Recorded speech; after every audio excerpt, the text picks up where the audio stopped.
واجب الاحترام دوستوں اور بھائیوں، ربیع الاول کا مہینہ شروع ہونے والا ہے اور اس کے ساتھ ہی سیرت النبی کے عنوان سے محفلوں کا انعقاد بھی ہوگا، سیرت کے جلسے بھی ہوں گے، نبی کریم صلی اللہ علیہ وسلم کی یاد میں اور آپ کے مبارک تذکروں پر مشتمل مجالس کا انعقاد ہوگا۔ ہمارے ہاں سب سے قابل غور اور قابل فکر بات یہ ہے کہ جو چیز ہمارے روٹین کا حصہ بن جاتی ہے تو عام طور پر ہم اس چیز کی روح سے غافل ہو جاتے ہیں، ایک رسم باقی رہ جاتی ہے، ہمارے دعوے باقی رہ جاتے ہیں، ان دعووں کی حقیقت کو ہم نظر انداز کر دیتے ہیں، ہماری گفتار باقی رہ جاتی ہے، کردار سے ہم غافل ہو جاتے ہیں، باتیں باقی رہ جاتی ہیں، اعمال نظر انداز ہو جاتے ہیں، رسم اور روایت باقی رہ جاتی ہے اور اس کی اصل روح اور اس کے اصل تقاضے ہم پس پشت ڈال دیتے ہیں۔ سیرت النبی کا جو عنوان ہے، اگر آپ غور کریں گے تو ہم سے بنیادی طور پر اللہ کا تقاضا ہی یہی ہے کہ ہم نبی کریم صلی اللہ علیہ وسلم کے نقش قدم پر چلیں۔ بنیادی تقاضا ہم سے یہی، بنیادی مطالبہ شریعت کا ہم سے یہی ہے۔ قرآن کریم کہتا ہے لقد کان لکم فی رسول اللہ اسوۃ حسنہ، اللہ کے رسول کی زندگی میں تمہارے لیے ایک بہترین نمونہ موجود ہے۔ من یطع الرسول فقد اطاع اللہ، اور جس نے اللہ کے رسول کی اطاعت کی، سمجھو کہ اس نے اللہ کی ہر بات کا لحاظ رکھا ہے، اللہ کی ہر بات مان لی ہے۔ ومن یطع اللہ ورسولہ فقد فاز فوزا عظیما، جس نے اللہ اور اس کے رسول کی اطاعت کی ہے وہی در حقیقت ایک کامیاب شخص ہے۔ تو بنیادی تقاضا ہم سے یہی ہے کہ ہم نبی کریم صلی اللہ علیہ وسلم کے نقش قدم پر چلیں۔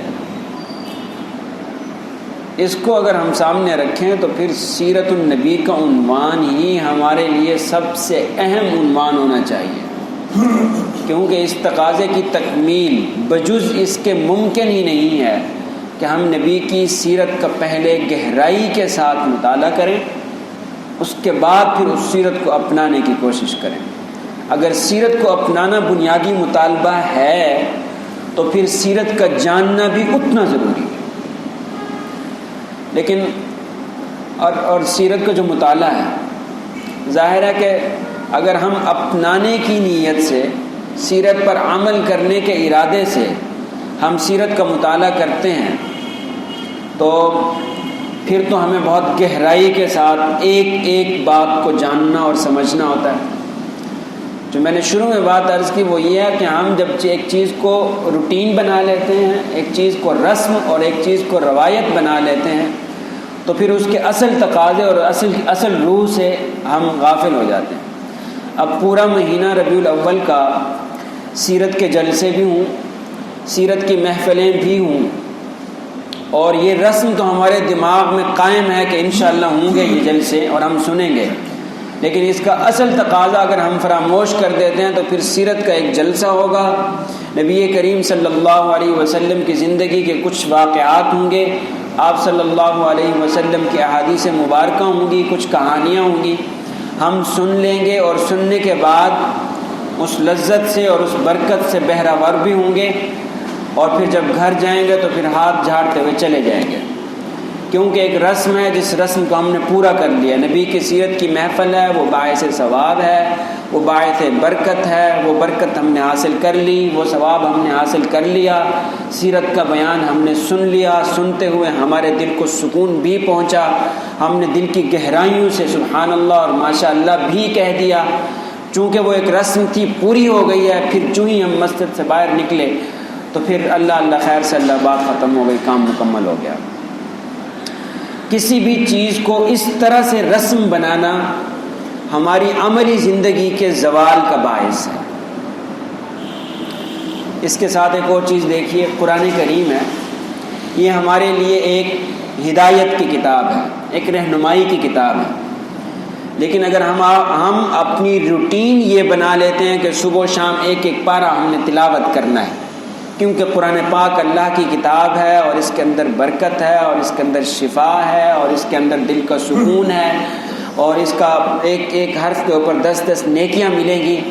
ہم نے یہ سارے فضائل سننے کے بعد روزانہ قرآن پاک کی تلاوت کا معمول بنا لیا تو یہ ثواب ہمیں ملے گا، ہمیں برکت بھی ملے گی، ہمیں سکون بھی مل جائے گا اور ہمیں ایک ایک حرف پر 10 نیکیاں بھی مل جائیں گی. لیکن قرآن کریم کتاب ہدایت ہے، رہنمائی کی کتاب ہے، ہمیں زندگی گزارنے کا سلیقہ سکھانے والی کتاب ہے. اللہ نے اس میں ہمیں ایک ایک قدم اور ایک ایک عمل کا ترازو مہیا کیا ہے. ہمیں اپنے رویوں کی کسوٹی دستیاب ہوتی ہے. اس کو پڑھنے کے بعد ہم جان سکتے ہیں کہ ہمارا یہ رویہ درست ہے یا نہیں ہے، ہمارا یہ قدم درست ہے یا نہیں ہے. یہ قرآن کریم کے کتاب ہدایت ہونے کی بات ہے. اگر ہم اس روٹین پہ چلتے رہیں تو پھر اس کا مطالعہ کتاب ہدایت کے طور پر ہم نہیں کر رہے، پھر ہم ثواب کے لیے کر رہے ہیں، ثواب لکھا جا رہا ہے. پھر ہم برکت کے لیے کر رہے ہیں، برکت نازل ہو رہی ہے. لیکن زندگی کو کیسے پرسکون بنانا ہے، فرد کیسے اپنی زندگی کو ایک حسین، پاکیزہ، باوقار، پرسکون زندگی بنا سکتا ہے، پھر اس فرد کی زندگی سے وجود میں آنے والا معاشرہ اور سوسائٹی کیسے پرامن سوسائٹی کا درجہ حاصل کر سکتی ہے، یہ چیز پھر صرف تلاوت جو برکت کی نیت سے ہم پڑھتے ہیں اور برکت کی نیت سے ہم کرتے ہیں اس سے حاصل ہونے والی چیز نہیں.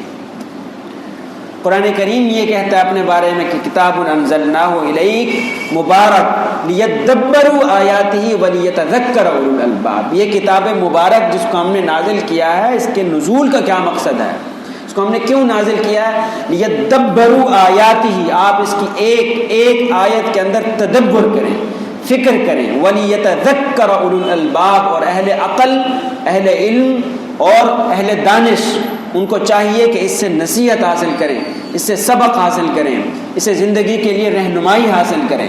قرآن کریم کو ہم نے اس لیے نازل کیا. اب ہم اس کو ثواب کی کتاب سمجھ کر پڑھیں گے تو ثواب ملے گا، اور اس کو کتاب ہدایت جان کر اس سے ہدایت لینے کے لیے اس کتاب کو پڑھیں گے تو ہدایت ملے گی، رہنمائی ملے گی. ہمارے ہاں المیہ یہ ہے کہ آسان چیز کو ہم لے لیتے ہیں، اور جو چیز قدر مشکل ہے اور جو چیز توجہ طلب ہے، جو چیز وقت مانگتی ہے، جو چیز قربانی مانگتی ہے، جو چیز نفس کے تقاضوں کو توڑنے والی ہے، جو مشکل ہے، اس کو ہم نے چھوڑ دینا ہے. برکت حاصل کرنے کے لیے روزانہ تلاوت کرنا ایک پارے کی ایک آسان کام ہے، اور اس کے اندر تدبر کر کے اس کی آیات سے سبق حاصل کر کے اس کی آیات سے رہنمائی حاصل کر کے زندگی کو بدلنا ایک مشکل کام ہے. لہٰذا ہم نے اس کو ایک سائڈ پہ رکھ دیا ہوا ہے. تو جس چیز کو ہم رسم کا درجہ دے دیں گے، جس چیز کو ہم اپنی روٹین کا حصہ بنا لیں گے، پھر ہمیں اس بات پر ہمیشہ سے فکر مند رہنا ہوگا کہ کہیں وہ ہماری روٹین کا ایک ایسا حصہ نہ بن جائے کہ پھر ہمیں اس سے حاصل ہونے والے جو نتائج اور فوائد ہیں کہیں ہم اس سے محروم نہ ہو جائیں. سیرت ہو یا قرآن کریم ہو، ان دونوں کے ساتھ ہمارا عمومی رویہ یہی ہے کہ ہم نے اس کو ایک رسم کا اور ایک روایت کا درجہ دے دیا ہے. قرآن کریم سنا تو سبحان اللہ کہا، سیرت سنی تو سبحان اللہ کہا. لیکن یہ اگر ہدایت کے 2 ذرائع ہیں اور سب سے بڑے ذرائع ہیں، قرآن کریم یہی کہتا ہے کہ قرآن کریم ہدایت کا سب سے بڑا ذریعہ ہے، رسول کہتا ہے قرآن کریم سب سے بڑا ہدایت کا ذریعہ، اور قرآن کریم کہتا ہے رسول بڑا ہدایت کا ذریعہ. ایک قرآن رسول کو ہدایت کا ذریعہ کہہ رہا ہے، رسول قرآن کو ہدایت کا ذریعہ کہہ رہا ہے. اور کوئی پوچھتا ہے حضرت عائشہ صدیقہ سے کہ نبی کریم کی سیرت بتائیے تاکہ ہم اس پر چلیں، تو حضرت عائشہ بھی بتا رہے ہیں کان خلقہ القرآن، اللہ کے رسول کی سیرت تو سارے کا سارا قرآن ہے. یعنی سیرت ہو یا قرآن کریم ہو، یہ ہماری رہنمائی کے سب سے بڑے اور سب سے بنیادی 2 ذرائع ہیں. اور یقین فرمائیے کہ سب سے کامل ذرائع بھی یہ 2 ہیں. اس کے علاوہ ہماری رہنمائی کا ہر ذریعہ ناقص ہے، کامل نہیں ہے. دیکھیں اللہ کے رسول کے علاوہ جب کوئی شخصیت کامل نہیں ہے نا تو پھر اس کی رہنمائی بھی کامل نہیں ہے. اللہ کے رسول کے علاوہ کوئی شخصیت کامل نہیں ہے، انبیاء کے علاوہ کوئی کامل نہیں ہوتا. لہٰذا اتباع کے لیے، آنکھیں بند کر کے چلنے کے لیے اور اپنی زندگی کو سنوارنے کے لیے اپنے مسائل کا ایک ایسا حل تلاش کرنے کے لیے جو حل پائیدار بھی ہو، مضبوط بھی ہو اور واقعتاً ہمارے مسائل کو جڑ سے ختم کرے، وہ ایک ہی ذریعہ ہے، وہ اللہ کا رسول ہے، کیونکہ وہ کامل و اکمل ہے، اس کے علاوہ کوئی شخصیت کامل و اکمل نہیں ہے۔ لہٰذا اگر ہم نے براہ راست رہنمائی لینی ہے تو پھر رسول کی زندگی سے لینی پڑے گی۔ رسول کی زندگی سے رہنمائی لینے کے لیے رسول کی سیرت کا پھر اس نیت سے مطالعہ کرنا پڑے گا، اس ذوق کے ساتھ مطالعہ کرنا پڑے گا، جس کو وقت بھی دینا ہوگا، جس کو غور و فکر کے لیے یکسوئی بھی چاہیے ہوگی، اور جس کے لیے اندر کی ایک طلب اور تلاش بھی چاہیے ہوگی۔ اس کے علاوہ سیرت کا مطالعہ بھی پھر صرف محض واقعات پڑھنے والی بات ہے اور کہانی پڑھنے والی بات ہے۔ اس ساری تمہید کا اس کے اندر اگر کوئی بات مشکل بھی ہے تو انشاءاللہ مثال سے یہ بات سمجھ آئے گی کہ کس طرح ہم سیرت کو سنتے ہیں اور کس طرح سیرت سے اخذ کیا جاتا ہے، اس میں بڑا بنیادی فرق ہے۔ ہم اخذ کرنے کی یا تو کوشش نہیں کرتے، یا پھر ہمیں یہ کام مشکل لگتا ہے، یا پھر ہمیں کوئی اخذ کر کے دینے والا نہیں ہے، تو ہم سمجھتے ہیں کہ یہ صرف پڑھنے کی چیز ہے اور بچوں کو پڑھانے کی چیز ہے۔ یہ سیکھنے کی چیز ہے، اس سے زندگی کے مسائل کو حل کرنا ہے ہمیں، یہ ہمارے لیے اتنی کام کی چیز ہے۔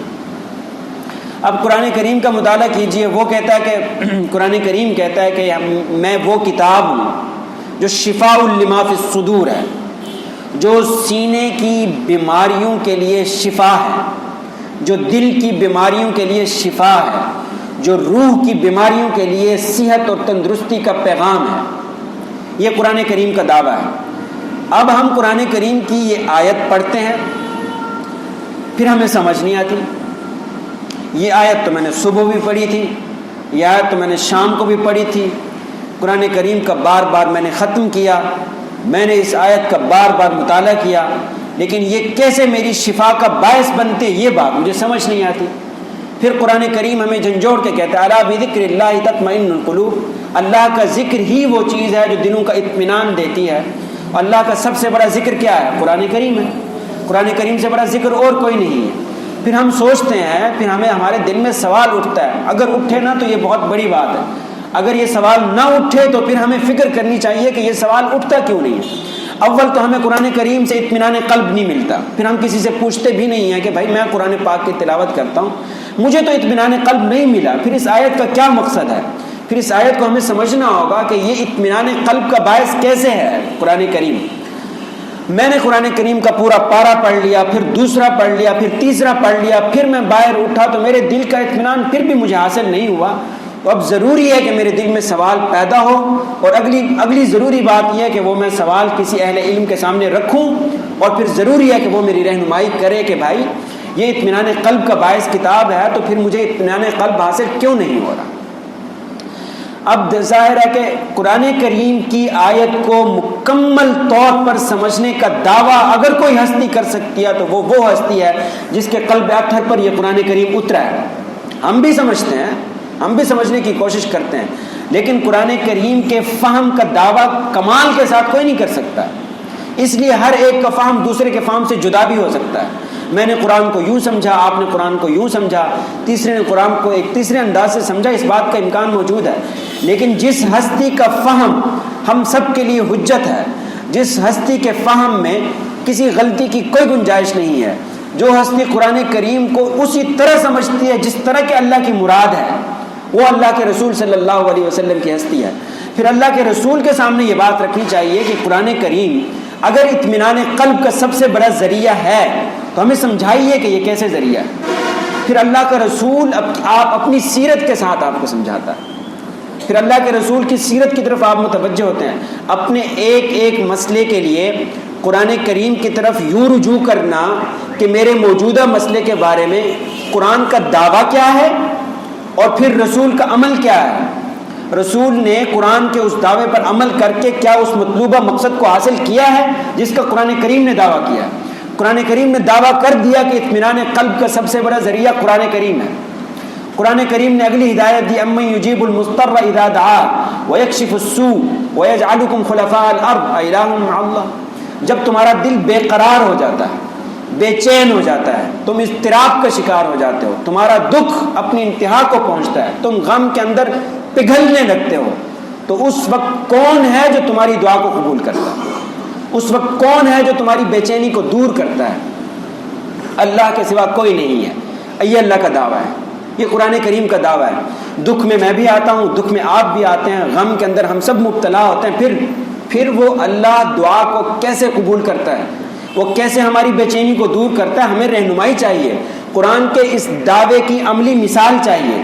کوئی مثال ہے تو وہ سب سے کامل مثال اللہ کے رسول کی زندگی میں ملے گی، لہذا رسول کی زندگی کی طرف رجوع کرنا پڑے گا۔ اللہ کے رسول، آپ کی زندگی میں کوئی ایسا موڑ آیا ہے جب آپ کا دل اضطراب سے بھر گیا ہو، جب آپ کی بے چینی عروج پہ پہنچ گئی ہو، جب آپ انتہائی تنہائی کا شکار اپنے آپ کو سمجھنے لگے ہوں؟ کیا کبھی اسباب کی دنیا میں آپ اپنے آپ کو تنہا سمجھنے لگ گئے ہوں؟ کیا کبھی ایسا ہوا ہے؟ تو اللہ کے رسول آپ کو رہنمائی دیتے ہیں۔ احد کے میدان میں جب نبی کریم صلی اللہ علیہ وسلم زخمی ہوتے ہیں، آپ کا خون بہتا ہے، آپ کا سر مبارک زخمی، آپ کے دانت ٹوٹ جاتے ہیں، اس وقت صحابہ کرام ظاہر ہے اپنے محبوب کو دیکھ کر غمگین ہو جاتے ہیں۔ کسی کی آنکھوں میں آنسو ہیں، کوئی اضطراب کا شکار ہے، کوئی بدلہ لینے کے لیے غصے میں ہے۔ اللہ کے رسول اپنے صحابہ کے ان تاثرات کو سامنے رکھتے ہوئے ان سے ایک سوال کرتے ہیں، اے میرے صحابہ، کیا تمہیں لگتا ہے کہ یہ میری زندگی کا سب سے بڑا غم ہے؟ کیا تمہیں لگتا ہے کہ اس سے بڑا غم مجھے نہیں ملا ہوگا؟ یہ تم دیکھ رہے ہو، یہ تو میں جنگ میں ہوں۔ زبان حال سے گویا کہ آپ علیہ السلام نے کہا یہ تو میں جنگ میں ہوں، میرے ہاتھ میں بھی تلوار ہے، دشمن کے ہاتھ میں بھی تلوار ہے، جنگ کے اندر زخمی ہونا بڑی بات نہیں ہے۔ تم اس وقت کو یاد کرو جب میں انتہائی عاجزی کے ساتھ، انتہائی مسکنت کے ساتھ، خیر خواہی کے مکمل جذبے کے ساتھ، پوری رحمت اور مہربانی کے ساتھ چند سرداروں کے دروازے پہ چل کے گیا تھا کہ اللہ کا واسطہ ہے، تمہیں تمہاری آخرت کا واسطہ ہے کہ اللہ کی توحید اور پیغمبر کی رسالت پر ایمان لے آؤ۔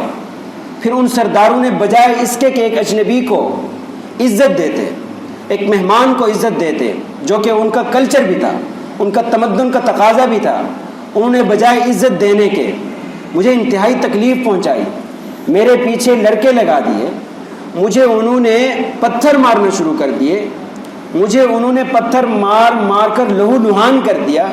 یہ میرے اوپر جسمانی تشدد تھا، ذہنی طور پر میں بڑا ٹارچر ہوا اس وقت کہ میں تو بڑی عزت اور احترام کے ساتھ، بڑی امید اور توقع کے ساتھ کچھ مہذب اور سردار لوگوں کے پاس گیا تھا، میرا ایک سٹیٹس تھا، میرا ایک مقام و مرتبہ تھا، میں ایک انتہائی اعلیٰ اور شریف خاندان کا فرد تھا، میرے سٹیٹس کا تقاضا یہ تھا کہ وہ بڑی عزت کے ساتھ پیش آتے، بے شک میری بات کو مسترد کر دیتے، لیکن انہوں نے میری ساری توقعات پہ پانی پھیرتے ہوئے مجھے تنہا کرنے کی کوشش کی، انتہائی کمزوری میں اور انتہائی تنہائی کے احساس کے ساتھ۔ اس وقت جو میرے دل کی کیفیت تھی، اس وقت جو میرے غم کی کیفیت تھی، آج وہ نہیں ہے، آج کوئی غم ہے ہی نہیں۔ وہ غم بے مثال تھا، وہ دکھ لاجواب تھا جو اس وقت میں نے سہا ہے۔ اب سوال ہے، اب سیرت کا ایک طالب علم جب سیرت کا یہ مطالعہ کرتا ہے، اس واقعے کو اپنے سامنے رکھتا ہے، تو سیرت کے طالب علم کو چاہیے کہ اب وہ اللہ کے رسول کی سیرت سے سوال کرے کہ اتنے کرب میں، اتنی بے چینی میں، اتنے اضطراب میں جو کل مجھے بھی پیش آ سکتا ہے، جو میرے کسی رشتہ دار کو بھی پیش آ سکتا ہے، جو میری اولاد کو اور میرے بیوی بچوں کو پیش آ سکتا ہے، اس کرب سے رسول اللہ کیسے نکلے ہیں؟ اللہ کے رسول کو اللہ نے اطمینان قلب کیسے نصیب فرمایا ہے؟ اس وقت آپ صلی اللہ علیہ وسلم نے دیکھیے کہ کیا کیا۔ آپ صلی اللہ علیہ وسلم نے براہ راست قرآن کریم سے رہنمائی لی ہے۔ قرآن کریم کہہ رہا ہے کہ اَمَّن یُجِیبُ الْمُضْطَرَّ اِذَا دَعَاهُ، بے قرار دل کو قرار کون دیتا ہے؟ بے چین دل کا چین کس کے ہاتھ میں ہے؟ اللہ کے ہاتھ میں ہے۔ نبی کریم صلی اللہ علیہ وسلم نے اپنے اس دکھ کو اور اس درد کو قیمتی سمجھا، اور لوگوں کے سامنے یہ دکھ بیان کر کے اپنے دکھ کی قیمت نہیں گھٹائی ہے، اپنا یہ درد لے کر ایک ایک کے پاس جا کر اپنے درد کی قیمت کو نہیں گھٹایا، اس کی اوقات کو نہیں گھٹایا۔ اللہ کے رسول کو پتہ تھا کہ جب یہ دل ٹوٹتا ہے تو انسان اللہ کے زیادہ قریب ہو جاتا ہے، چنانچہ اللہ کے رسول نے اپنے اس درد کی لاج رکھی، اپنے اس دکھ کی حفاظت کی، پھر اس دکھ کو اور اس درد کو سارے کے سارے کو اٹھا کر اللہ کی بارگاہ میں پیش کر دیا۔ اشکو الیک ضعف قوتی وقلت حیلتی، یا اللہ مجھے لوگوں سے کوئی شکوہ بھی نہیں ہے، کوئی امید بھی نہیں، میں آپ کے سامنے اپنی کمزوری اور اپنی تنہائی کی کیفیات اور مجروح احساسات اٹھا کر آپ کی بارگاہ میں پیش کرتا ہوں. آپ کے علاوہ میرے دکھ کا اندازہ کوئی نہیں لگا سکتا. میں جس غم سے گزر رہا ہوں وہ غم صرف آپ سمجھ سکتے ہیں اور کوئی بھی نہیں سمجھ سکتا. بس یہ سارا دکھ اٹھا کر اللہ کی بارگاہ میں پیش کر کے نبی کریم صلی اللہ علیہ وسلم بوجھل قدموں کے ساتھ مکہ کی طرف روانہ ہو.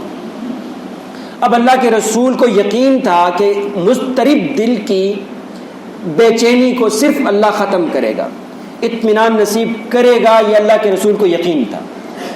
فرشتہ آیا کہ میں آپ اجازت دیں تو میں ان کو سزا دوں, 2 پہاڑوں کو ملاؤں اور ان کو درمیان میں پیس کے رکھ دوں. آپ نے فرمایا نہیں, درد میں نے آپ کے سامنے پیش نہیں کرنا, درد میں نے اللہ کے سامنے پیش کر دیا. دکھ کی ساری درخواست اللہ کی عدالت میں پیش ہو گئی ہے. مضطرب دل کی بے چینی وہ براہ راست دور کرے گا. پورے یقین کے ساتھ آپ علیہ السلام مکہ کی طرف روانہ ہو گئے. اب دیکھیے اس دکھ سے آپ بھی گزرتے ہیں کہ زندگی میں کئی بے شمار دکھ آپ کے پر آ سکتے ہیں, میرے اوپر آ سکتے ہیں. دکھ کی اس گھڑی میں ہم کیا سوچتے ہیں اور رسول ہمیں کیا بتا رہا ہے, ہم کیا سوچتے ہیں. میں ذرا تھوڑی سی تصویر اور منظر کشی یہ ہے کہ سب سے پہلے تو ہم ایک ایک کے سامنے جاتے ہیں اور اپنا درد بیان کرتے ہیں. میں اس پریشانی سے گزر رہا ہوں, آپ کیا مشورہ مجھے دیتے ہیں. بڑوں سے مشورہ کرنے میں کوئی حرج نہیں ہے, لیکن اس طرح ایک ایک کے سامنے جا کر آنسو بہانا بزدلی کا کام. اللہ کے سامنے اپنا دکھ رکھنا چاہیے. دوسرے نمبر پر جب ہم اسباب سارے آزما لیتے ہیں تو پھر اسباب سے ہٹ کر ہم اللہ کی طرف دیکھنے کی بجائے ابھی بھی ایک آپشن اپنے سامنے رکھتے ہیں, جادو اور تعویذ کا. پھر عملیات کا رخ کرتے ہیں, پھر 20-20 ہزار, 30-30 ہزار, 50-50 ہزار لٹاتے ہیں اور انہیں کہتے ہیں کہ تعویذ دے دیں, جادو دے دیں, جادو کروا دیں. کوئی محبت کا جادو کروا رہا ہے, کوئی لڑائی جھگڑوں کے خاتمے کا جادو کروا رہا ہے, اور کوئی اپنی پریشانیوں کا اور بے روزگاری کا خاتمہ چاہتا ہے, اور وہ بھی ایک بے روزگار پیر کے پاس بیٹھا ہوا اس سے جادو اور تعویذ کا مطالبہ کر رہا ہے. یہ ساری چیزیں کرتا ہے اور سمجھتا ہے کہ جتنا مہنگا تعویذ لوں گا شاید اتنا مہنگا وہ سبب حاصل کر لوں گا جس سے میرے دل کو سکون پہنچے گا. وہ اپنے پیسے خرچ کرتا ہے. قرآن کریم پرزور انداز میں دعویٰ کرتا ہے کہ وَأَلَّفَ بَيْنَ قُلُوبِهِمْ لَوْ أَنفَقْتَ مَا فِي الْأَرْضِ جَمِيعًا مَا أَلَّفْتَ بَيْنَ قُلُوبِهِمْ وَلَكِنَّ اللَّهَ أَلَّفَ بَيْنَهُمْ. اے پیغمبر, اللہ نے آپ کے صحابہ کے دل میں محبت پیدا کیا, ان کے دلوں کو جوڑا ہے. یہ اللہ بتا رہا ہے کہ دل کیسے میرے قبضے میں, دلوں کا غصہ بھی میں دور کر سکتا ہوں, دلوں میں محبت بھی میں پیدا کر سکتا ہوں. صحابہ کے دلوں کو جوڑ دیا, وہ محبت کا مجسمہ بن گئے ہیں. آپ زمین کی ساری دولت خرچ کر کے بھی ان کے درمیان محبت پیدا نہیں کر سکتے تھے. لو انفقت ما فی الارض جميعا ما الفت بین قلوبهم ولكن اللہ الف بینہم. لیکن اللہ نے ان کے درمیان الفت پیدا کر دی ہے. گویا کہ اللہ نے بتا دیا کہ دلوں کو جوڑنا, دلوں کو توڑنا, دلوں کے غصے کو دور کرنا, دلوں میں پڑے کینے اور دلوں میں پڑی دشمنی کو دور کرنا صرف اللہ کے قبضے میں ہے. چنانچہ نبی کریم صلی اللہ علیہ وسلم نے ان تمام اسباب کو جو آج ہم آزماتے ہیں, آزمانے کی بجائے براہ راست اللہ کے سامنے اپنا دکھ رکھا, پھر انتظار فرمایا. کعبے کے صحن میں آسمان کی طرف آنکھیں ہیں, آسمان کی طرف نگاہیں ہیں, اپنا غم سوچ رہے ہیں, اپنے دکھ پر نظر ثانی کر رہے ہیں, اور ادھر سے جبرائیل آتے ہیں اور کہتے ہیں یا رسول اللہ, آپ کا دکھ بہت بڑھ گیا ہے, آپ کا درد بہت بڑھ گیا ہے, آئیے آپ کے درد کا درمان کرتے ہیں, آئیے آپ کے دکھ کا ازالہ کرتے ہیں, آئیے اللہ کہتا ہے ایک ملاقات کرتے ہیں. پھر معراج کا سفر ہو جاتا ہے. پھر اللہ کے رسول کو اللہ بلاتا ہے اپنے پاس, پھر اللہ کے رسول کی دلجوئی ہوتی ہے. صرف ایک دفعہ اللہ کے ساتھ ملاقات کے نتیجے میں سارے دکھ اللہ کے رسول بھول جاتے ہیں. وہ دکھ ختم ہو گیا. اضطراب کس نے ختم کیا ہے, بے چینی کس نے ختم کی ہے, یہ اللہ نے وعدہ کیا, رسول نے عملی مثال سے سمجھا دیا کہ جب بھی آپ کا قلبی سکون ختم ہو جائے تو پھر جلد بازی کرنے کی بجائے صرف اور صرف اپنا درد تنہائیوں میں اللہ کے ساتھ شیئر کیجئے, اپنا دکھ اس کی بارگاہ میں پیش کر کے انتظار کیجئے. اللہ اس طرح سے ازالہ کرے گا جس طرح میرے دکھ کا ازالہ ہوا. یہ ہے سیرت کا وہ مطالعہ. ہمیں زندگی میں جو مسئلہ درپیش ہے اختتام کی طرف آخری بات عرض کرنا چاہتا ہوں کہ ہمیں جو دکھ درپیش ہے، ہمیں جو مسئلہ درپیش ہے، قرآن سے کانٹینٹ لیجئے کہ قرآن کریم کیا کہتا ہے کہ اس مسئلے کا کیا حل ہے. وہ سمجھنا چونکہ مشکل ہوگا، پھر رسول کی سیرت کو اٹھائیے کہ رسول نے اس موقع پر کیا کیا ہے، اس طرح کیجئے. سب سے بڑی کاؤنسلنگ کا ذریعہ قرآن کریم ہے اور رسول اللہ کی سیرت ہے. اس سے زیادہ بہتر کاؤنسلنگ اور اس سے زیادہ نتیجہ خیز درست سمت آپ کو کوئی نہیں دے سکتا جو اللہ کا قرآن دے سکتا ہے یا ربی کی سیرت دے سکتی ہے. ربیع الاول کے مہینے میں سیرت کا اس انداز سے مطالعہ کیجیے اور پھر اپنی زندگی میں تبدیلی کو بھی دیکھیے. وآخر دعوانا الحمدللہ.